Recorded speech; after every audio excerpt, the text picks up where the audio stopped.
Hi hello నమస్తే welcome to విజయ మా ఊరు ఆడియో బుక్స్ ఛానల్. నేను విజయలక్ష్మిని. ఫ్రెండ్స్, నవల స్రవంతిలో హిట్ లిస్ట్ ప్రముఖ రచయిత శ్రీ మంజరి గారి నవల ఆడియోగా వినిపిస్తున్నాను కదా. మరి ఈరోజు హిట్ లిస్ట్ నవల ఆడియో 3వ భాగం వినిపించబోతున్నాను. మరి ఆలస్యం చేయకుండా కథలోకి వెళ్ళిపోదాం పదండి. అతను ఆవేశంగా జీరో భుజంలోకి కత్తిని బలంగా దింపాడు. జీరో శరీరం ఒక్కసారిగా కుదుపుకు గురైనట్టు జలధరించింది. కండరంలోకి అగ్నికణం ప్రవేశించినట్టు బాధ. అతని కళ్లలో నీళ్లు తిరిగాయి. బాధని అణుచుకుంటూ కళ్ళెత్తి తనని పొడిచిన వ్యక్తి వైపు చూశాడు. ఈ తప్పుకి మూల్యం చెల్లించే సమయం తప్పకొస్తుంది అన్నాడు. భుజం నుండి కత్తి బయటకు తీసి మరో చోట బలంగా పొడిచాడు. సరిగ్గా అప్పుడే కాలింగ్ బెల్ మోగింది. హామిక మిగతా వాళ్ల వైపు చూసింది. ఒకతను తలూపాడు వెళ్ళమన్నట్టు. ఆమె హాల్లోకి నడిచింది. గదిలో లైట్ తీసేసి ముగ్గురు ఆమెను అనుసరించారు. వాళ్ల చేతుల్లో రివాల్వర్స్ ఉన్నాయి. ఒకతను తలుపు వెనక, మరో అతను కింద, మూడో అతను కర్టెన్ చాటున పొజిషన్స్ తీసుకున్నారు. తలుపుకి అమర్చబడ్డ మ్యూజిక్ ఐ నుండి బయటకు చూసింది హామిక. డిపార్ట్మెంట్ యూనిఫామ్లో టూల్ బాక్స్ పట్టుకుని టెలికమ్యూనికేషన్స్ ఉద్యోగి నిలబడ్డాడు. అతను ప్రతి నెల రొటీన్ చెకింగ్కి వచ్చే ఉద్యోగిగా హామిక గుర్తించింది. ఆమె వెనక్కి తిరిగి పొజిషన్స్ తీసుకున్న వ్యక్తులకు సైగ చేసింది. వాళ్ళు తేలిగ్గా ఊపిరి తీసుకుని లోపలికి వెళ్ళిపోయారు. హామిక తలుపులు తెరిచింది. మీ ఫోన్లో షాల్ట్ ఉంది మేడం చెప్పి లోపలికి వచ్చాడతను. ఉద్యోగి ఫోన్ వైపు నడిచి రిసీవర్ అందుకుని చెవి దగ్గర పెట్టుకుని విన్నాడు. రిసీవర్ పెట్టేసి బాక్స్ తెరిచి స్క్రూ డ్రైవర్ తీశాడు. అతని చర్యల్ని జాగ్రత్తగా గమనిస్తోంది హామిక. ఆమె తేరుకునే లోపు వెనక వచ్చిన మనిషి హామిక నోరు మూశాడు. ఆమె గింజుకోసాగింది. ఆటోమేటిక్ ఆయుధాలతో కమాండోలు లోపలికి ప్రవేశించారు. రక్తపాతం లేకుండా క్షణాల్లో అక్కడ ఉన్న వాళ్ళని అదుపులోకి తీసుకున్నారు. జీరోని వెంటనే హాస్పిటల్కి పంపించారు. ఒక గదిలో పెద్ద ఎత్తున పేలుడు పదార్థం దొరికింది. బ్రీఫ్ కేసుల్లోనూ ట్రాన్సిస్టర్లలోనూ ఉపయోగించే డైరెక్షన్ చేంజ్ ఎక్స్ప్లోజివ్ వాటిలో ఉన్నాయి. ఒక ప్యాకేజీలో టైం బాబు విడిభాగాలు కనిపించాయి. ఇంటరాగేషన్లో ఆ నలుగురు చాలా వివరాలు వెల్లడించారు. వాళ్ళు భారత సరిహద్దుకి అవతల ట్రైనింగ్ క్యాంపులో ఎక్స్ప్లోజివ్స్ మీద శిక్షణ పొందారు. వివిధ మార్గాల ద్వారా సంవత్సరం క్రితం సరిహద్దు దాటి భారతదేశం వచ్చారు. ఒక్కొక్కరు ఢిల్లీ చేరుకుని బిల్డింగ్ అద్దెకు తీసుకుని అక్కడ కలుసుకున్నారు.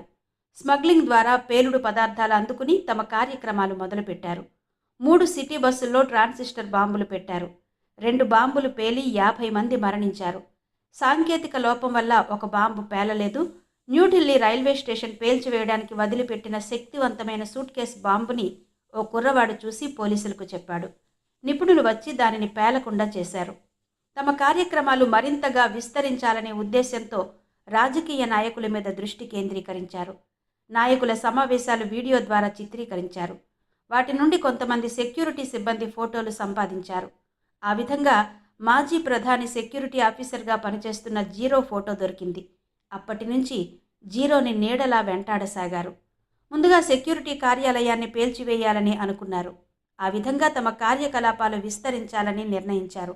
సెక్యూరిటీ కార్యాలయం వంటి అత్యంత ముఖ్యమైన భవనం పేల్చివేయగలిగితే ప్రభుత్వ యంత్రాంగం స్తంభించిపోతుంది.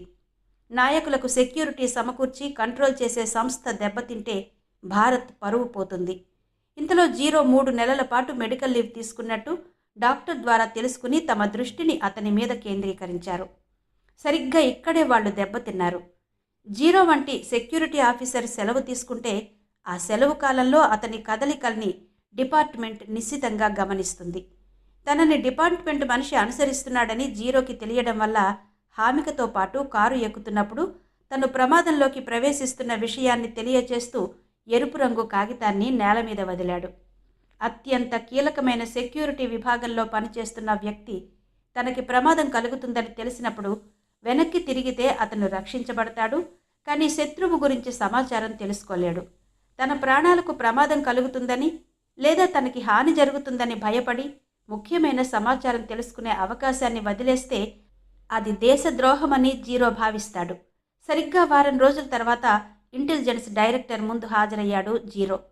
ప్రమాదంలోకి వెళుతున్నాడని తెలిసి ఏమాత్రం వెనుకంజ వేయకుండా దానిని ఎదుర్కొనే జీరో వంటి వ్యక్తుల్ని డిపార్ట్మెంటు వదులుకోదు. అందుకే జీరో సెలవు క్యాన్సిల్ చేసి అతని కోరిక మీద ఇన్వెస్టిగేషన్ విభాగానికి పంపించాడు ఇంటెలిజెన్స్ డైరెక్టర్. ఇంటెలిజెంట్ బ్రాంచ్ అంటే గూఢచారి శాఖ. రాజకీయంగా ఈ శాఖ చాలా కీలకమైంది. దేశ ప్రధాని నుండి రాష్ట్ర ముఖ్యమంత్రి వరకు తమ పరిధిలోని రాజకీయ పార్టీల కార్యకలాపాల గురించి ఎప్పటికప్పుడు తెలుసుకోవడానికి ఉపయోగపడుతుంది ఈ శాఖ. నిజానికి ఇంటెలిజెన్స్లో 3 విభాగాలుంటాయి. మొదటి విభాగం రాజకీయ పార్టీల మీద, నాయకుల మీద నిఘా వేస్తుంది. ఒక మారుమూల గదిలో 4 పార్టీల నాయకులు చర్చలు జరిపితే ఆ చర్చల గురించి తెలుసుకోవడం దీని పని. ఈ శాఖలో ఉద్యోగులు సామాన్యులతో కలిసిపోయి పనిచేస్తారు. ఎట్టి పరిస్థితిలోనూ తమ ఐడెంటిటీ బయటపడకుండా జాగ్రత్త వహిస్తారు. వివిధ రాజకీయ పార్టీల కార్యక్రమాలు, ఎత్తుగడలు గమనించి ప్రభుత్వానికి తెలియపరుస్తారు. ఢిల్లీలో కేంద్ర ప్రభుత్వం తీసుకున్న ఓ నిర్ణయం వల్ల ప్రజలు ఏ విధంగా స్పందిస్తున్నారో అంచనా వేయాల్సి వచ్చినప్పుడు ఇంటెలిజెన్స్ మీద ఆధారపడుతుంది ప్రభుత్వం. రెండో విభాగం సెక్యూరిటీ వింగ్. ఇంటెలిజెన్స్ శాఖ రిపోర్టు మీద ఆధారపడి నాయకులకు రక్షణ కల్పిస్తుంది. వీళ్ళకి రాజకీయ పార్టీలతో పని లేదు. తాము రక్షణ కల్పిస్తున్న నాయకులకు ఎటువంటి హాని జరగకుండా చూడడమే దీని పని. ప్రత్యేకంగా ట్రైనింగ్ ఇవ్వబడ్డ సిబ్బంది ఉంటారు. మూడవ విభాగం ఇన్వెస్టిగేషన్ శాఖ. విదేశీ గూఢచారుల ఆచూకీ తెలుసుకోవడం, కౌంటర్ ఇంటెలిజెన్స్ పాల్పడుతున్న విదేశీయులను గుర్తించడం, ప్రత్యేకమైన కేసులు పరిశోధించడం దీని పని. ఈ మూడింటిని కలిపి ఇంటెలిజెన్స్ బ్రాంచ్ అంటారు. దీనిని డైరెక్టర్ కంట్రోల్ చేస్తాడు. ఇటువంటి శాఖ ఒకటి పనిచేస్తున్నదని సామాన్యులకు తెలియదు. ప్రతి రాష్ట్రంలో రీజనల్ ఆఫీసులుంటాయి. రాష్ట్రంలోని ప్రతి జిల్లాలో దీని కార్యాలయాలుంటాయి. ఒక ఫోను, 2 టేబుళ్లు, 4 కుర్చీలు, ఒక బీరువా, చిన్న టైప్ రైటర్ దీని సామాగ్రి. ఈ ఆఫీస్ గురించి పక్కింటి వారికి కూడా తెలియదు. జిల్లాలో మొత్తం మీద ఓ 10 మందికి మాత్రమే దీని గురించి తెలుస్తుంది. ఇంటెలిజెన్స్ బ్రాంచ్ యొక్క నెట్వర్క్ దేశంలోని మారుమూల జిల్లాలకు కూడా ఈ విధంగా విస్తరిస్తుంది. అన్నం తిందువుగాని రారా, గుమ్మల్లో నిలబడి కొడుకుని పిలిచిందామె. స్ట్రీట్ లైట్ కింద చదువుకుంటున్న స్థిరుడు తలెత్తి తల్లివైపు విసుగ్గా చూశాడు. కాసేపుండు, ఇది చదివి వస్తాను. పొద్దున చదవచ్చులే, బాగా చీకటి పడిపోయింది, తెల్లవారుజామున లేపుతాను చెప్పిందావిడ. స్థిరుడు అయిష్టంగా పుస్తకాలు సర్దుకుని లేచి ఇంట్లోకి నడిచాడు. ఆ కుర్రవానికి 9 సంవత్సరాలుంటుంది వయస్సు. 4వ తరగతి చదువుతున్నాడు. ఇంట్లో చదివితే తల్లి అస్తమాను పలకరిస్తుందని ప్రతిరోజు చీకటి పడిన తర్వాత స్ట్రీట్ లైట్ కింద చదువుతాడు. బాగా చదువుకోవాలని వాడి కోరిక. అంతేకాదు, తన క్లాసులో ఫస్ట్ ర్యాంక్ తెచ్చుకుంటున్న వాడిని పరీక్షల్లో అధిగమించాలి. స్థిరుడు 10 నిమిషాల్లో అన్నం తినేశాడు. అప్పటికే తల్లి ఇంటి అరుగు మీద పక్క వేసింది.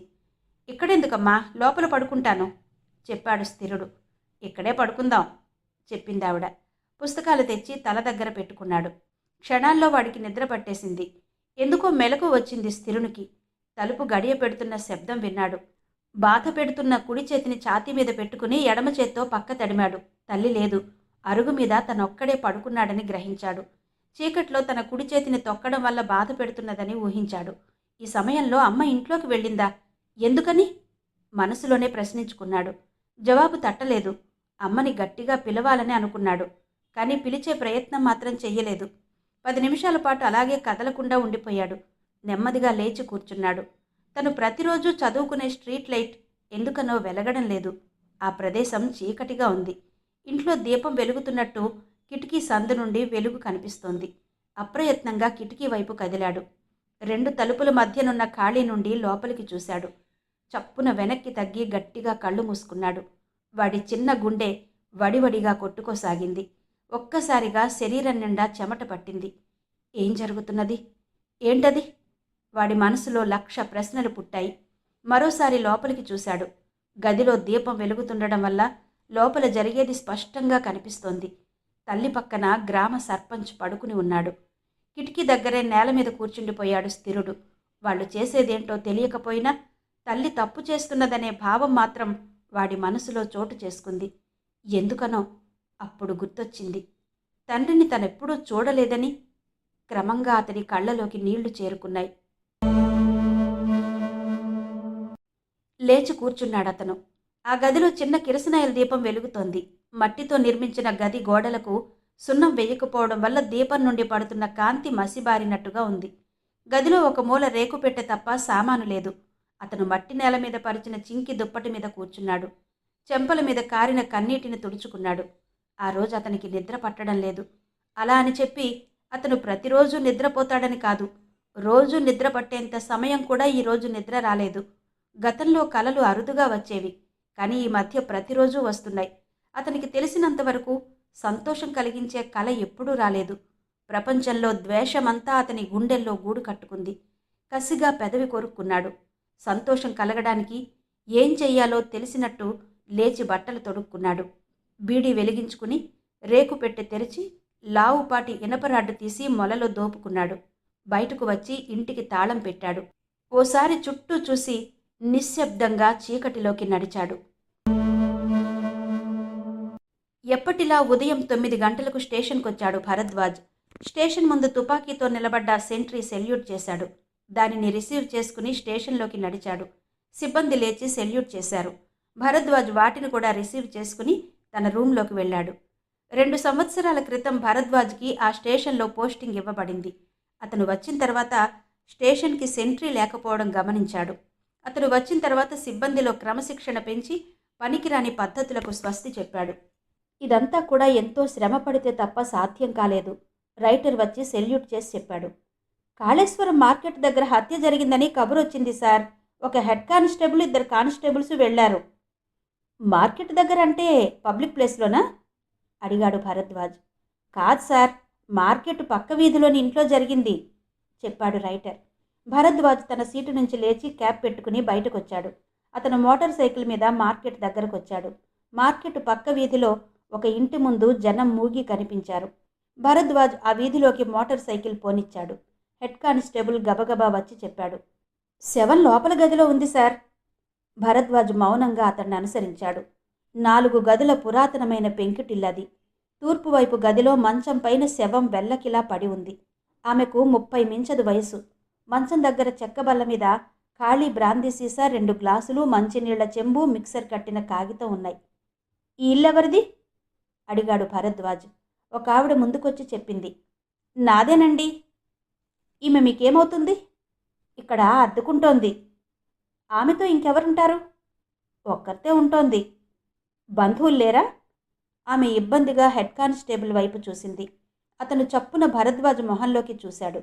భరద్వాజ్ అదేమీ పట్టించుకున్నట్టు అడిగాడు. సమాధానం చెప్పు. ఇది వ్యభిచార గృహం సార్. చనిపోయిన అమ్మాయి పేరు సుందరి.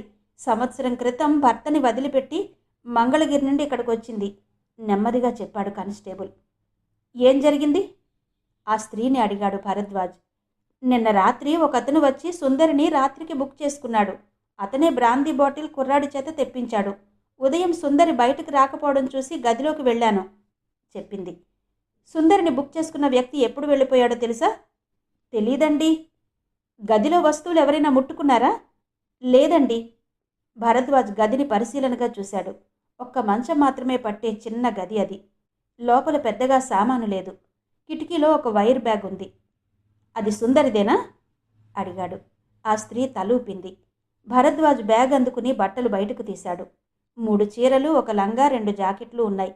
అద్దం, దువ్వెన, పౌడర్, టూత్పేస్ట్, బ్రష్ మొత్తం అందులోనే ఉన్నాయి. బ్యాగ్ అడుగున న్యూస్ పేపర్ చుట్టిన వస్తువు ఒకటి బయటకు తీశాడు. లోపల ఒక ఫోటో, దాని మీద నీటుగా సర్దిపెట్టిన 10 రూపాయల నోట్లు ఉన్నాయి. అది పెళ్లినాటి ఫోటో. సుందరి పక్కన ఒక అతను పెళ్లి బట్టల్లో ఉన్నాడు. ఇతనేనా నిన్న వచ్చింది? కాదు, అతను సన్నగా ఉన్నాడు. డాక్టర్కి కబురు చేసి హెడ్ కానిస్టేబుల్కి ఏం చేయాలో చెప్పి స్టేషన్కి వచ్చాడు భరద్వాజ్. అతనికి ఎందుకో అశాంతిగా ఉంది. తన స్టేషన్ పరిధిలో జరిగిన 2వ హత్య అది. దినపత్రికలు ఈ హత్యని తేలిగ్గా తీసుకోవు. ఫలితంగా తన మీద ఒత్తిడి పెరుగుతుంది. 2వ రోజు post mortem report, finger prints, expert report వచ్చాయి. చంద్రమ్మ హత్యాస్థలంలో దొరికిన వేలిముద్రలు, బ్రాందీ బాటిల్ మీదున్న వేలిముద్రలు ఒక్కరివే. బలమైన వస్తువుతో తల మీద కొట్టడం వల్ల మరణించింది. హత్య జరిగిన పద్ధతిని బట్టి ఆ 2 హత్యలు ఒక్కరు చేసినవేనని ముందే అనుమానించడం వల్ల భరద్వాజ్కి ఆశ్చర్యం కలగలేదు. సుందరి హత్య కేసులో ఒకే ఒక్క విషయం గమనించాడు. సుందరి ఎక్కువగా తాగింది. తనని ప్రతిఘటించకుండానూ గొడవ జరగకుండానూ హంతకుడు తాగించి ఉండాలి. ఈ హంతకుడెవరు? హఠాత్తుగా ఎక్కడి నుంచొచ్చాడు? ఆడవాళ్లను చంపిన తర్వాత అనుభవించడానికి కారణమేంటి? చంద్రమ్మ అంగీకరించదనే అనుమానంతో చంపి అనుభవించాడని అనుకున్నాడు. కానీ సుందరి హత్య జరిగిన తర్వాత తన అభిప్రాయం తప్పని తెలుసుకున్నాడు. అనుభవించడమే హంతకుని ఉద్దేశమైతే సుందరిని చంపాల్సిన పని లేదు. ఆలోచనలతో అతని మెదడు వేడెక్కింది. డాక్టర్ కోసం హాస్పిటల్కి ఫోన్ చేశాడు భరద్వాజ్. అతను సాయంకాలం హాస్పిటల్కి రాడని, తన క్లినిక్లో ఉంటాడని అటెండర్ చెప్పాడు. క్లినిక్ ఫోన్ నంబర్ తీసుకుని అక్కడకు ఫోన్ చేశాడు. నేను సబ్ ఇన్స్పెక్టర్ భరద్వాజ్, డాక్టర్ గారు కావాలి చెప్పాడు. డాక్టర్నే మాట్లాడుతున్నాను. పోస్ట్ మార్టం రిపోర్టు గురించి మీతో ఓసారి మాట్లాడాలి. మీరెప్పుడు రమ్మంటే అప్పుడు వస్తాను చెప్పాడు భరద్వాజ్. శవాన్ని పోస్ట్ మార్టం చేసి తెలుసుకున్న విషయాలు రిపోర్టులో రాశాను. ఇప్పుడు నాతో మాట్లాడేదే ఉంటుంది అన్నాడు డాక్టర్. మరికొన్ని వివరాలు కావాలి. చూడండి ఎస్ఐ గారు, మీకు రిపోర్టు పంపించడంతో నా పని పూర్తయింది. ఇప్పుడు 2-3 గంటలు నా విలువైన సమయాన్ని వెచ్చించలేను నిర్మోహమాటంగా చెప్పాడా డాక్టర్. థ్యాంక్స్ చెప్పి ఫోన్ పెట్టేశాడు భరద్వాజ్. సుందరి హత్య జరిగి 10 రోజులైపోయింది. భరద్వాజ్ దర్యాప్తు మాత్రం ఒక్కడుగు కూడా ముందుకి పడలేదు. ఎంత ఆలోచించినా ఫలానా కారణం గురించి హత్యలు జరిగాయని నిర్ధారణకి రాలేకపోయాడు. కొంతమంది సీనియర్స్తో ఆ హత్యల గురించి చర్చించాడు. అయినా కూడా సంతృప్తికరమైన రీజన్ దొరకలేదు. రిటైర్డ్ పోలీస్ ఆఫీసర్ ఒక ఆయన సత్యనారాయణపురంలో నివసిస్తున్నారని, అతని ఇన్వెస్టిగేషన్లో నిపుణుడని తెలుసుకుని ఒకరోజు సత్యనారాయణపురం వెళ్ళాడు. అతని ఇల్లు తేలిగ్గానే కనుక్కున్నాడు. విశాలమైన ఆవరణలో కట్టిన డాబా అది. ఇంటి ఆవరణలో మొక్కలు ఏపుగా పెరిగి ఉన్నాయి. అక్కడ ప్రశాంతంగానూ చల్లగానూ ఉంది. గేటు తెరుచుకుని లోపలికి వెళ్ళాడు భరద్వాజ్. ఇంటి తలుపు మూసి ఉంది. భరద్వాజ్ కాలింగ్ బెల్ స్విచ్ నొక్కాడు. లోపల బెల్ మోగిన చప్పుడైంది. 2 క్షణాల తర్వాత ఒక అతను తలుపు తెరిచాడు. అతని చేతిలో లావుపాటి పుస్తకం ఉంది. ఎవరు కావాలి అడిగాడతను. యుగంధర్ గారి కోసం వచ్చాను. నేనే, మీరెవరు? తనెవరో చెప్పాడు భరద్వాజ్. ఆయన కూర్చోమని చెప్పి లోపలికి వెళ్ళి షర్టు వేసుకుని వచ్చాడు. భరద్వాజ్ ఎదురుగా కుర్చీలో కూర్చున్నాడు. అతనికి 60 సంవత్సరాలు ఉంటుంది వయసు. ప్రశాంతంగా జీవిస్తున్నట్టు శాంతంగా కనిపిస్తున్నాడు. చెప్పండి, ఏం పని మీద వచ్చారు? సౌమ్యంగా అడిగాడు యుగంధర్. ఈ మధ్య నా స్టేషన్ పరిధిలో 2 హత్యలు జరిగాయి అంటూ ఆయనకి మొత్తం వివరాలు చెప్పాడు భరద్వాజ్. పోస్ట్మార్టం రిపోర్టులున్నాయా? భరద్వాజ్ తలూపి తను తెచ్చిన ఫైల్ నుండి పోస్ట్మార్టం రిపోర్టు కాపీలు తీసిచ్చాడు. యుగంధర్ వాటిని చదివాడు. చంద్రమ్మ శవం ఎక్కడ పడుంది? క్వార్టర్ లోపల గుమ్మానికి 2 అడుగుల దూరంలో ఉంది. శవం పక్కనే బట్టలున్నాయి. యుగంధర్ కొద్దిసేపు ఆలోచించి చెప్పాడు. పోస్ట్మార్టం రిపోర్ట్స్ను బట్టి హంతకుడు శారీరక సుఖం కోసం ఈ హత్యలు చేశాడని అనుకోవచ్చు. హంతకుడు ఆమెకు తెలిసినవాడు కాదు. ఆమె తలుపు తెరిచిన మరుక్షణం ఆమెను కర్రతో కొట్టి చంపేశాడు. సుందరిని కూడా అతను అందుకోసమే చంపాడు. ఈ వివరాలను బట్టి మనకు అర్థమవుతుంది ఏంటంటే, ఇతను మామూలు నేరస్తుడు కాదు. అతని మానసిక స్థితికి ఈ హత్యలకి సంబంధం ఉంటుంది. అతని రీజనింగ్కి ఓ క్షణం పాటు ఆశ్చర్యపడ్డాడు భరద్వాజ్.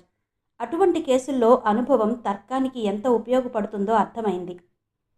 ఈ కేసులో పోస్ట్మార్టం రిపోర్టు లెక్క ప్రారంభించడానికి ఆధారం. ఇక్కడ అర్థం కాని విషయం ఏంటంటే, కోరిక తీర్చుకోవడానికి చంపాల్సిన అవసరం ఏంటని కొన్ని క్షణాలాగి తిరిగి చెప్పసాగాడు యుగంధర్. 1968లో రామన్ రాఘవ అనే హంతకుడు బొంబాయిలో వరుసగా 42 మందిని చంపాడు. అతన్ని పట్టుకున్న తర్వాత విచారిస్తే కేవలం మానవ సంబంధాల మీద నమ్మకం నశించటం వల్ల అతను అలా తయారయ్యాడని తెలిసింది. కలకత్తాలో స్టోన్ కిల్లర్ అని పిలువబడే వ్యక్తి ఫుట్పాత్ మీద నిద్రించే నిరుపేదలను బండరాయితో కొట్టి హతమారుస్తున్నాడు. అతన్నింతవరకు పట్టుకోలేకపోయారు.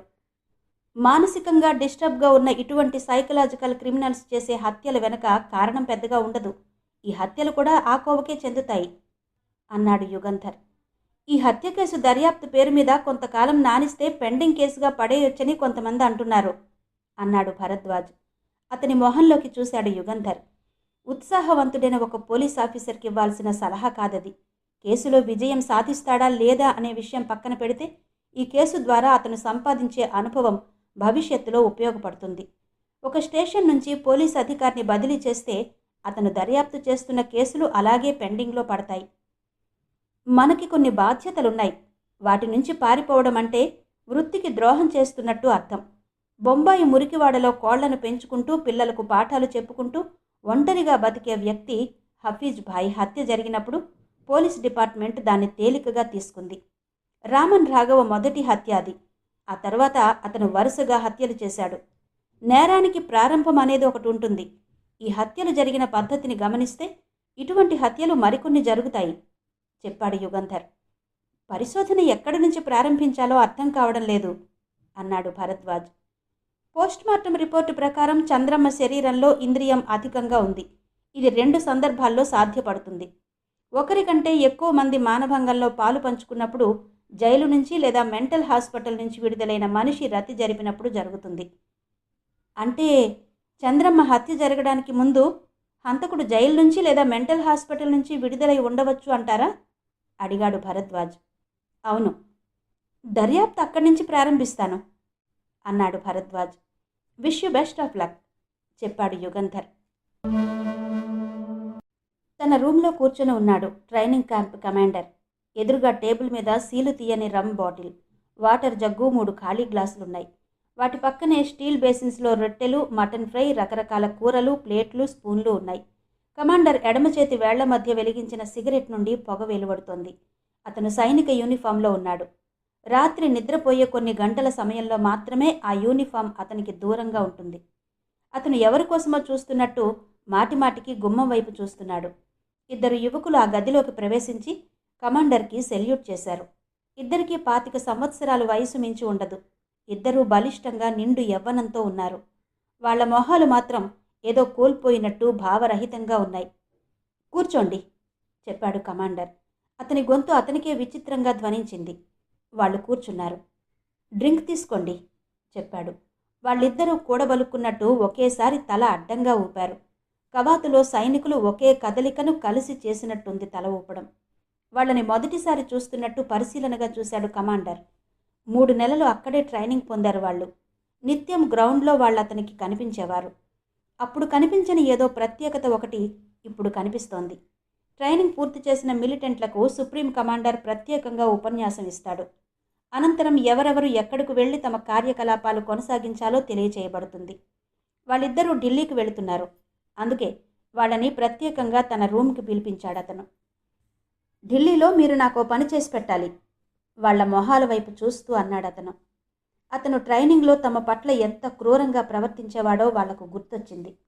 తను మనుషులకు ట్రైనింగ్ ఇస్తున్నాననే విషయం మర్చిపోయినట్టు బూటు కాలితో ఇష్టం వచ్చినట్టు తన్నేవాడు. తుపాకీ తిరగేసి బట్తో ఛాతీ మీద పొడిచేవాడు. తమ మనసులో ఎన్నో భావాలు చెలరేగుతున్నా మొహాలు మాత్రం భావరహితంగానే ఉన్నాయి. చేస్తాను చెప్పండి ఒక యువకుడన్నాడు. కమాండర్ కళ్ళలో చిన్న వెలుగురేఖ ప్రత్యక్షమైంది. ఓ క్షణం తర్వాత చెప్పాడు. ఢిల్లీలో మీ కార్యక్రమాలు ప్రారంభించడానికి ముందు శ్రీనివాస్ అనే వ్యక్తిని చంపాలి. వాళ్ళు ప్రశ్నార్థకంగా చూశారు కమాండర్ని. శ్రీనివాస్ పంజాబ్ పోలీస్ డైరెక్టర్ జనరల్గా పనిచేసి రిటైర్ అయ్యాడు. అతను పనిచేసిన కాలంలో ఎంతోమంది సిక్కు యువకులను టెర్రరిస్టుల పేరు మీద క్రూరంగా చంపించాడు. కొన్ని వేల మంది అతని కారణంగా జైల్లో మగ్గుతున్నారు. ప్రస్తుతం అతను ఢిల్లీలో సెటిల్ అయ్యాడు. అతని చిరునామా ఉందా అడిగాడు వారిలో ఒక యువకుడు. లేదు, ఢిల్లీలో నివసించే ఒక అతని ఫోన్ నెంబర్ ఇస్తాను. మీరు ఢిల్లీ చేరుకున్న వెంటనే ఆ నెంబర్కు ఫోన్ చేయండి. అతను మీకు కావలసిన సహాయం చేస్తాడు. అంతేకాదు, అతను మీకు 2 లక్షల రూపాయలు క్యాష్ కూడా ఇస్తాడు. మీకు నచ్చినట్టు ఆ డబ్బు ఖర్చు చేసుకోండి. శ్రీనివాసన్ని, అతని భార్యని ఒకేసారి చంపాలి అని ఫోన్ నెంబర్, పేరు రాసిన చిన్న కాగితం ఇచ్చాడు. మీరు ఈ పని పూర్తి చేసిన తర్వాత ఆ వ్యక్తి వద్దకు వెళ్ళండి. అతను మరో 2 లక్షలు ఇస్తాడు. ట్రైనింగ్ కోసం వచ్చే యువకులతో ఆ డబ్బు నాకు పంపండి అన్నాడు కమాండర్. ఇద్దరూ తల ఊపారు. మీ శక్తి సామర్థ్యాలు నాకు తెలుసు. శ్రీనివాస్ని చంపడంతో మీ కార్యక్రమాలు ప్రారంభమవుతాయి. మీ వంటి దీక్షాపరుల కార్యక్రమాలు ఉద్యమానికి స్ఫూర్తి. దడ పుట్టించే మీ కదలికల వల్ల ఉద్యమం విజయవంతమవుతుందని నేను గాఢంగా విశ్వసిస్తున్నాను చెప్పాడు ఉద్వేగంగా. కమాండ్ చేయడంలో అతనికున్న అనుభవం ఆ మాటల్లో ధ్వనించింది. ఆ మాటలకు ఆ యువకుల ఛాతీ ఉప్పొంగింది. సెల్యూట్ చేసి గది నుండి బయటకొచ్చారు. చీకటి కాటుకలా ప్రకృతిని గాఢంగా అల్లుకుంది. కన్ను పొడుచుకున్నా కనిపించని చీకటి తోడు మంచు దట్టంగా కురుస్తోంది. చలి ఎముకలు కొరుకుతున్నట్టుగా ఉంది. చీకటి పడిన తర్వాత ట్రైనింగ్ క్యాంపు నుండి బయలుదేరిన ఆ యువకులు నిశ్శబ్దంగా భారత సరిహద్దు వైపు నడవసాగారు. ఇద్దరూ తమ భుజాలకు కిట్స్ తగిలించుకున్నారు. ఆ ప్రాంతంలోని దారులు తమకి బాగా తెలిసినట్టు తడుముకోకుండా ముందుకు సాగుతున్నారు. వారానికి ఒకసారి ట్రైనింగ్ క్యాంపు నుండి రాత్రిపూట భారత సరిహద్దు వరకు వెళ్ళి తిరిగి రావడం ట్రైనింగ్లో ఒక భాగం. అందుకే వాళ్ళు సంకోచం లేకుండా నడుస్తున్నారు. సరిహద్దు భద్రతా దళాల కన్నుగప్పి బోర్డర్ దాటడం ఎంతో కష్టమైన పని. చొరబాటుదారులు, స్మగ్లర్లు సరిహద్దుల్లో రక్షణ లేని ప్రాంతాలు ఎన్నుకుని సరిహద్దు దాటుతారు. విశాలమైన భారత సరిహద్దు పొడవునా భద్రతా దళాలు కాపలా కాయడం అసాధ్యం. అందుకని కొన్ని ముఖ్యమైన ప్రాంతాల్లో శిబిరాలు ఏర్పాటు చేసుకుని మొత్తం సరిహద్దుని రక్షించే ప్రయత్నం చేస్తారు. 2 సైనిక శిబిరాల మధ్య 2-3 కిలోమీటర్ల కంటే ఎక్కువ దూరం ఉండదు. ఈ ప్రాంతాలను సైనికులు షిఫ్ట్ల వారీగా రక్షిస్తూ ఉంటారు. అయితే కొన్ని శిబిరాల మధ్య 10 నుండి 15 కిలోమీటర్ల దూరం ఉంటుంది. అటువంటి చోట కొంత భాగం రక్షణ లేకుండా ఉండిపోతుంది. మృత్యువులా కమ్ముకున్న చీకటితో పాటు ప్రాణాలు తోడేసే చలి సరిహద్దుకి పెట్టని కోట. ఇటువంటి సమయంలో సరిహద్దు దాటటం అంటే అనుకున్నంత తేలిక కాదు. దానికి ఎంతో తెగింపు కావాలి. సరిహద్దు దాటి పంజాబ్లోకి ప్రవేశించాలనుకునే వాళ్ళు అజ్నాలా సబ్సెక్టార్లోని దట్టమైన సర్కందా ప్రాంతాన్ని ఎంచుకుంటారు. ఈ యువకులు మాత్రం నిరాటంకంగా ఢిల్లీకి చేరుకోవాలనే ఉద్దేశంతో ఆక్రమిత కాశ్మీర్కి 10 కిలోమీటర్ల దూరంలో సరిహద్దు దాటారు. సరిహద్దుకి 7 కిలోమీటర్ల దూరంలో ఒక చిన్న గ్రామం ఉంది. అక్కడకు చేరాలంటే కనీసం 2 గంటలు పడుతుంది. ఆ గ్రామంలో ఒక ఇంటికి చేరుకోవాలి. మరునాడు పగలు అక్కడ గడిపి రాత్రి బయలుదేరతారు. ఇదంతా ఎంతో జాగ్రత్తగా ఆలోచించి రూపొందించిన కార్యక్రమం. తెల్లవారుజామున 3 గంటలకు ఎటువంటి అవరోధాలు లేకుండా వాళ్ళు సరిహద్దు గ్రామం చేరుకున్నారు. మరికొంచెం సేపు ఆ చలిలో నడిస్తే శరీరం కొయ్యబారిపోతుందని గ్రహించారు. మందపాటి ఉన్ని దుస్తులు కూడా చలిని ఆపలేకపోతున్నాయి. నిశ్శబ్దంగా గ్రామంలోని పూరిళ్ల మధ్య నడవసాగారు. అక్కడక్కడ ఇళ్లలో చిన్న చిన్న దీపాలు వెలుగుతున్నాయి. చాలా ఇళ్లు చీకటితో నిండి ఉన్నాయి. ఎవరైనా గ్రామస్తుడు బయటకొచ్చి తమని చూస్తాడనే భయం వాళ్ళకి లేదు. అడుగు దూరంలోని మనిషి కూడా కనిపించనంత దట్టంగా ఉంది మంచు. ఇద్దరూ ఒక ఇంటి ముందు ఆగారు. పొడవైన కర్ర ఒకటి ఆ ఇంటి ముందు పాతి ఉంది. వాళ్ళ ఇంటిని సమీపించి తలుపు జాగ్రత్తగా తోశారు. నిశ్శబ్దంగా తలుపు తెరుచుకుంది. ఇద్దరూ లోపలికి ప్రవేశించి తలుపు గడియ పెట్టారు. వాళ్ళు తలుపు దగ్గర ఉండగానే గదిలో అగ్గిపుల్ల వెలిగింది. వెలుగుతున్న అగ్గిపుల్ల ముందుకు కదిలి ఒక దీపాన్ని ముట్టించింది. శక్తివంతమైన లైటు వెలిగినట్టు ఆ చిన్న దీపం నుండి వెలువడిన కాంతి చీకటిలో గదంతా వ్యాపించింది. దీపం వెలిగించిన మనిషి వాళ్లను గదిలోకి తీసుకెళ్లాడు. గదిలో 2 మంచాలు సిద్ధంగా ఉన్నాయి. దాదాపు 8 గంటల సేపు ఆపకుండా నడవడం వల్ల వాళ్ళు బాగా అలసిపోయారు. అలసటగా మంచాల మీద కూర్చుని కిట్ బ్యాగులు పక్కన పెట్టారు. ఆ వ్యక్తి ఫ్లాస్క్ తీసి వేడి వేడి టీ 2 మగ్గుల్లో పోసి అందించాడు. ఇద్దరూ ఆత్రంగా టీ తాగసాగారు.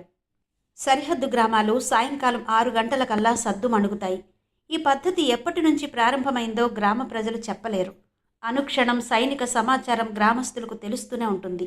అప్పుడప్పుడు చొరబాటుదారులు సరిహద్దు దాటి ఆ గ్రామాలకు వస్తూ ఉంటారు.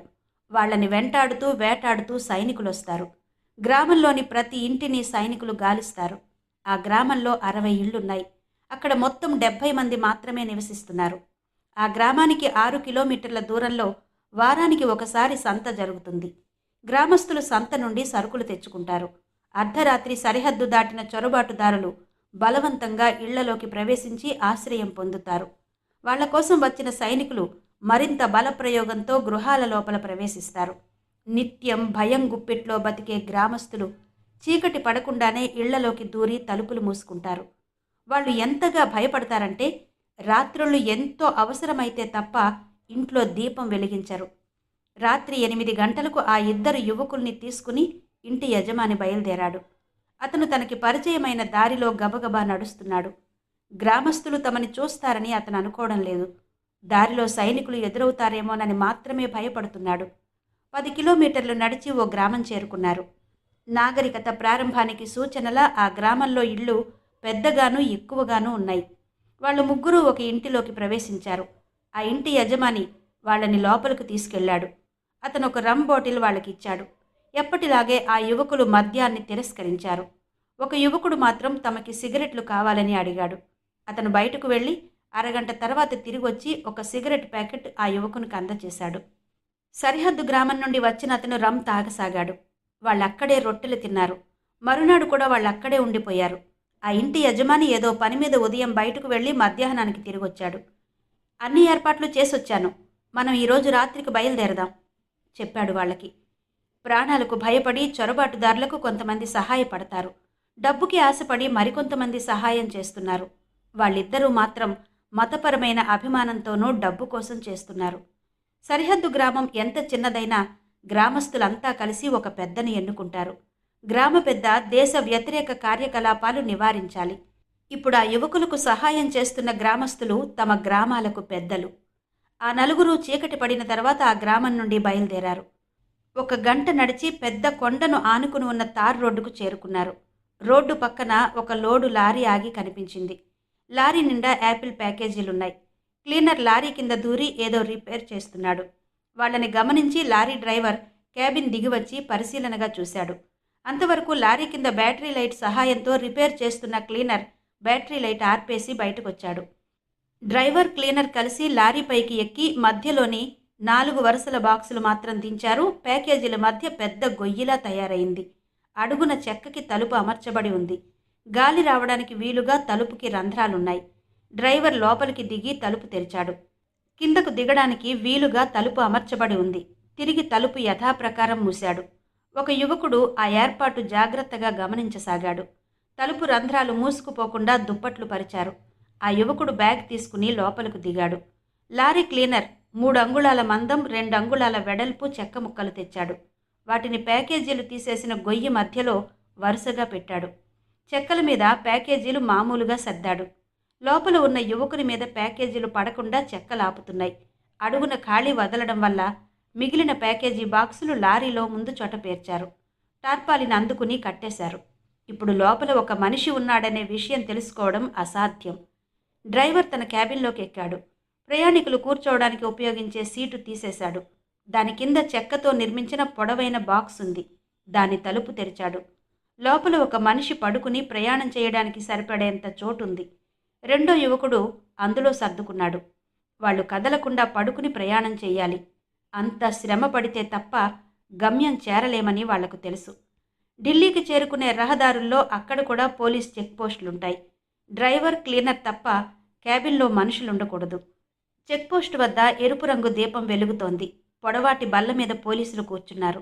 కాస్త ఎడంగా కుర్చీలో ఇన్స్పెక్టర్ కూర్చున్నాడు. అక్కడకు సుమారు 20 కిలోమీటర్ల దూరంలోని ఢిల్లీ నగరం వెలుగుతున్న దీపాల కాంతిలో కనిపిస్తోంది. కుర్చీ కోడ్కు క్యాప్ తగిలించి కాళ్లు చాచుకుని వెనక్కు వాలి కూర్చున్నాడు ఇన్స్పెక్టర్. రాత్రి 8 గంటల నుండి ఉదయం 6 గంటల వరకు వాళ్ళు డ్యూటీలో ఉంటారు. రాత్రంతా మేలుకుని డ్యూటీ చేయడం వల్ల వాళ్ల కళ్ల మీదకు నిద్ర తోసుకొస్తోంది. ఏదో వాహనం రావడం గమనించి 2 కానిస్టేబుళ్లు రోడ్డు మధ్యకు వెళ్లారు. మారుతి కారు చెక్పోస్టు ముందు ఆగింది. ఒక కానిస్టేబుల్ పుస్తకంలో నెంబర్ నమోదు చేశాడు. డ్రైవర్ సీటు దగ్గరకు వెళ్ళి అడిగాడు, ఎక్కడి నుంచి వస్తున్నారు? గెస్ట్ హౌస్ నుంచి. ఇక్కడికి ఎంత దూరం ఉంటుంది అడిగాడు తన దగ్గరున్న పుస్తకంలో కాలమ్స్ చూస్తూ. సుమారు 6 కిలోమీటర్లు ఉంటుంది. ఇది జరుగుతున్న సమయంలో సబ్ ఇన్స్పెక్టర్ లేచి ఒళ్ళు విరుచుకున్నాడు. యథాలాపంగా కారు వద్దకు వచ్చి నిలబడ్డాడు. బల్ల మీద కూర్చున్న కానిస్టేబుల్ ఒక అతను డ్రైవర్ పక్కన కూర్చున్న వ్యక్తిని చూశాడు. ఆ వ్యక్తి వస్తున్న నవ్వుని బలవంతంగా ఆపుకుంటున్నట్టు గమనించాడు. అటువంటి నవ్వు గతంలో ఎక్కడో చూసినట్టు అనిపించింది. అతను చప్పున బల్ల మీద నుంచి లేచి సబ్ ఇన్స్పెక్టర్ దగ్గరకు వెళ్ళి ఏదో చెప్పాడు. సబ్ ఇన్స్పెక్టర్ షాక్ తిని ఆ వ్యక్తిని పరిశీలనగా చూశాడు. సందేహం లేదు, అతను అమితాబ్ బచ్చన్ వివరాలు రాసుకుంటున్న కానిస్టేబుల్ని పిలిచి కారును పంపించి వేయమని సైగ చేశాడు. అప్పటికే కానిస్టేబుల్ డ్రైవర్ని తన చివరి ప్రశ్న అడిగాడు. మీ పేరు? ఎస్ఎం సిద్దిక్ చెప్పాడతను. కానిస్టేబుల్ సిగ్నల్ ఇచ్చిన తర్వాత కారు వెళ్ళిపోయింది. అంతా బల్ల మీద కూర్చుని ఆ కారు గురించి చర్చించుకోసాగారు. డ్రైవర్ పక్కనే అమితాబ్ కూర్చున్నాడు, నువ్వు చూడలేదా? అమితాబ్ని మొదట చూసిన వ్యక్తి అడిగాడు. అతను తల అడ్డంగా ఊపి సబ్ ఇన్స్పెక్టర్ని అడిగాడు. ఎస్ఎం సిద్దిక్ ఎవరు సార్? ఆ పేరెక్కడో విన్నట్టుంది. కుర్చీలో స్టడీగా కూర్చున్నాడు సబ్ ఇన్స్పెక్టర్. అతనికి అది మరో షాక్. ఎస్ఎం సిద్దిక్ అంటే పోలీస్ కమిషనర్. ఆయన్నెప్పుడు చూడలేదా? అసహనంగా అడిగాడు సబ్ ఇన్స్పెక్టర్.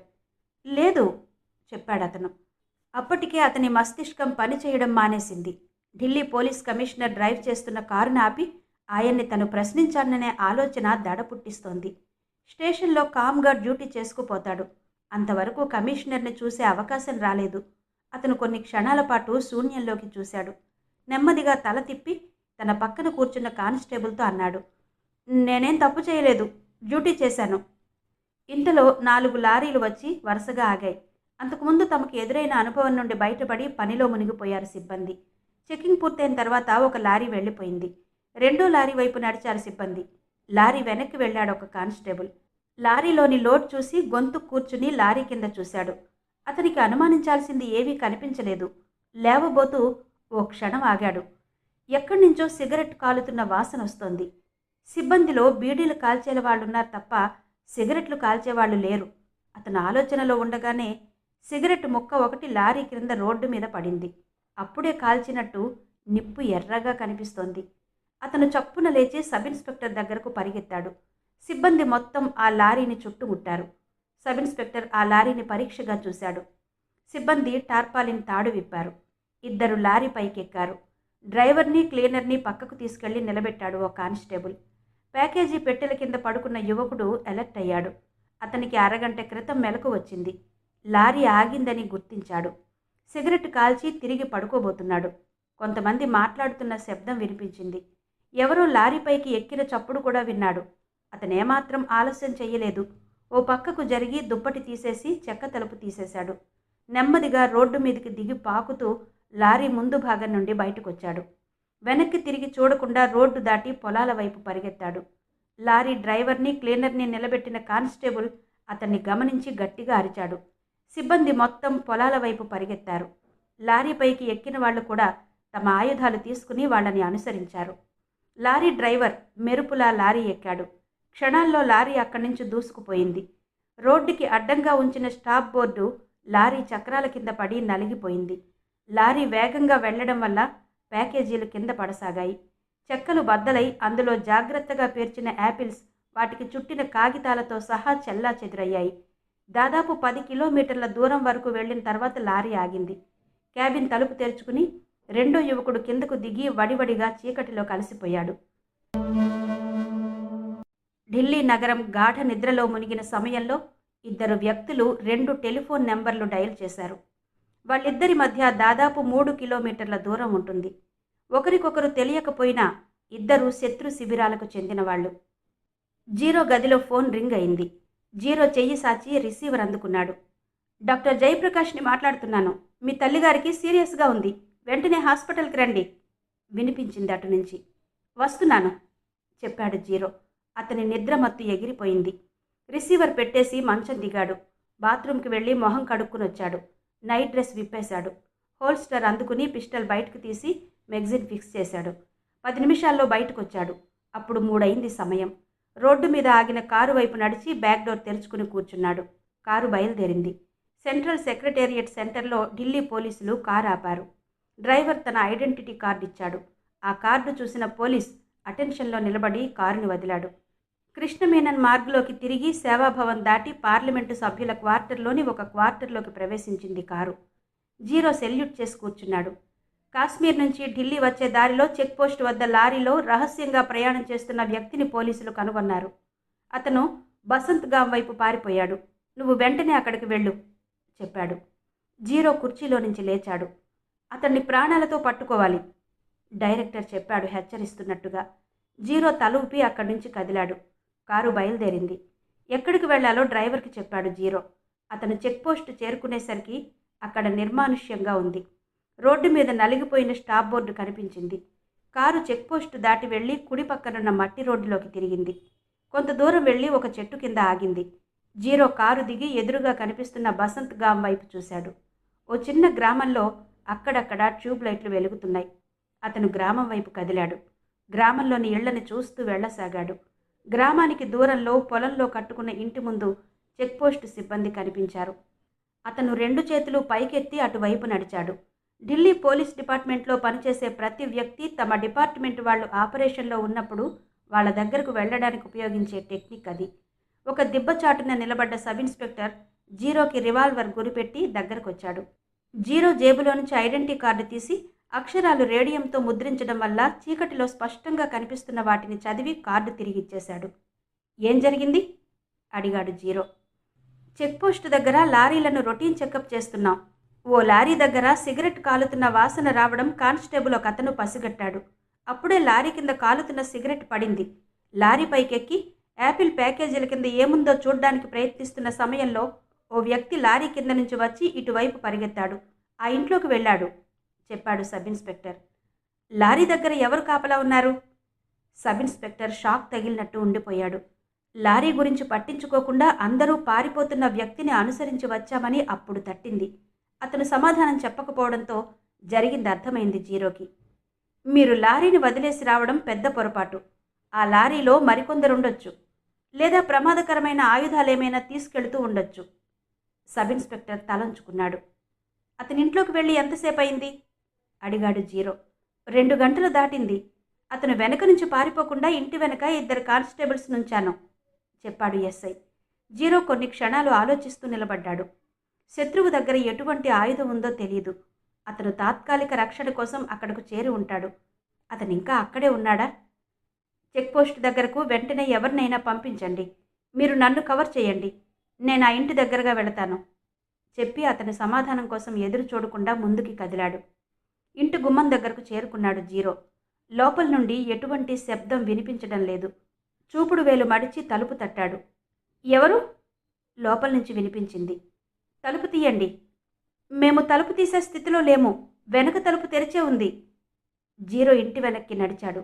ఇంట్లోకి ప్రవేశించిన వ్యక్తి అక్కడ లేడని అర్థం చేసుకున్నాడు. జాగ్రత్త కోసం పిస్టల్ బయటకు తీసి పట్టుకున్నాడు. వెనక తలుపు బార్లా తెరిచి ఉంది. జీరో లోపలికి నడిచాడు. లోపల చీకటిగా ఉంది. గదిలో ఎవరున్నారు? పెద్దగా అరిచాడు. ఒకతను నన్ను నా భార్యని మంచానికి కట్టేసి వెనక తలుపు తీసుకుని వెళ్ళిపోయాడు. మమ్మల్ని మాట్లాడకుండా ఉండమన్నాడు. ఎవరో చెప్పారు. జీరో పెంటార్చ్ గదిలోకి ఫోకస్ చేశాడు. మంచానికి 2 కట్టేసి కనిపించారు. అతను వాళ్ళ తాళ్లు విప్పి బయటకు నడిచాడు. Sub inspector అక్కడికొచ్చాడు. 2 ఇంటి వెనుక ఖాళీ స్థలంలోకి వెళ్లారు. సబ్ ఇన్స్పెక్టర్ కానిస్టేబుల్స్ని పిలిచాడు. వాళ్ళు పలకలేదు. ఆ వ్యక్తిని వాళ్ళు అనుసరించి ఉంటారని భావించారు. జీరో ముందుకు నడిచాడు. ఎక్కడా అలికిడి లేదు. సబ్ ఇన్స్పెక్టర్కి ఏదో చెప్పడానికి వెనక్కి తిరిగిన జీరో ఆగిపోయాడు. కాలికి బరువైన వస్తువు తగిలింది. వంగి దాన్ని తీశాడు. అది రైఫిల్. దాని పక్కనే ఒక ఆకారం అస్పష్టంగా కనిపించింది. జీరో గొంతు కూర్చుని చూశాడు. కాకి యూనిఫామ్ గుర్తుపట్టి చేత్తో తడిమాడు. శరీరం వెచ్చగా ఉంది. వెన్ను నుండి రక్తం కారుతోంది. నాడి కొట్టుకోవడం లేదు. జీరో చప్పున లేచి గబగబా కారు దగ్గరకొచ్చాడు. అక్కడి నుంచి పరిసరాలను నిశితంగా గమనించాడు. అతని మెదడు చురుగ్గా పనిచేయసాగింది. జీరోని తీసుకుని కారు వెనక్కి బయలుదేరింది. చెక్పోస్టు దాటి 6-7 కిలోమీటర్లు వెళ్లిన తర్వాత ఎడం పక్కకు తిరిగింది. ఒకచోట కారు ఆపించి జీరో కిందకి దిగాడు. అక్కడకు ఢిల్లీ నగరం మరింత స్పష్టంగా కనిపిస్తోంది. ఆ వ్యక్తి లక్ష్యం ఢిల్లీ చేరుకోవడమే అయితే అతను ఢిల్లీని చూస్తూ చీకట్లో అలాగే వెళతాడు. నెమ్మదిగా వెళ్ళినా క్షేమంగా వెళ్తాడు. అతను వచ్చిన లారీ కూడా ఢిల్లీలోకి ప్రవేశించి ఉంటుంది. జీరో ఆలోచిస్తూ నడుస్తున్నాడు. అతని కళ్ళు చీకట్లోకి చూస్తున్నాయి. కారు స్టార్ట్ అయిన చప్పుడుకి వెనక్కి తిరిగాడు జీరో. కారు రివర్స్ గేర్లో వెనక్కి వెళుతోంది. డోరు తెరుచుకుని ఒక శరీరం రోడ్డు మీద పడింది. జీరో ఆలస్యం చేయకుండా పిస్టల్ తీసి కారుకు గురిపెట్టాడు. కొన్ని క్షణాలాగితే అది పిస్టల్ రేంజ్కి అందకుండా వెళ్ళిపోతుంది. జీరో వేలు ట్రిగ్గర్ మీద నొక్కింది. ధన్ ధన్ అంటూ 2 తూటాలు ఒకదాని వెనుక ఒకటి కారు వైపుకు దూసుకుపోయాయి. మొదటిది కారు అద్దాన్ని ఛేదించింది. రెండో తూట నిరాటంకంగా లోపలకు ప్రవేశించి డ్రైవింగ్ చేస్తున్న వ్యక్తి ఛాతీలోకి దూరింది. మరుక్షణం కారు గమ్యం తప్పి రోడ్డు మీద నుండి పల్లంలోకి దూసుకుపోయింది. జీరో కారు దగ్గరకు నడిచాడు. పెంటార్చ్ వెలిగించి ఆ వ్యక్తిని పరిశీలించాడు. అతనికి 25 సంవత్సరాలు కూడా ఉండదు వయస్సు. నేవీ బ్లూ జీన్ ప్యాంటు మీద వైట్ షర్ట్ టక్ చేశాడు. జీరో నిట్టూర్చాడు. ఆ వ్యక్తిని ప్రాణాలతో పట్టుకుంటే విలువైన సమాచారం తెలుసుకోవడానికి అవకాశం ఉండేది. చంపకపోతే అతను ఢిల్లీలోకి ప్రవేశిస్తాడు. అతన్ని ఢిల్లీ నగరంలోకి వెళ్ళనివ్వడం కంటే చంపడం మంచిదని నిర్ణయించుకున్నాడు. Hit list. శ్రీ మంజరి గారి నవల ఆడియో 3వ భాగం విన్నారు కదా. మిగిలిన కథ తర్వాతి భాగాల్లో వినిపిస్తాను. మరి అంతవరకు మీరేం చేస్తారు? ఈ నవల మీద, ఆడియో మీద మీ కామెంట్స్ తప్పకుండా తెలియచేయాలి. అదే మీరు చేయాల్సింది. మరి తర్వాతి భాగంతో మళ్ళీ మీ ముందుకు వస్తాను రేపు సాయంత్రం. అంతవరకు సెలవు. నమస్తే.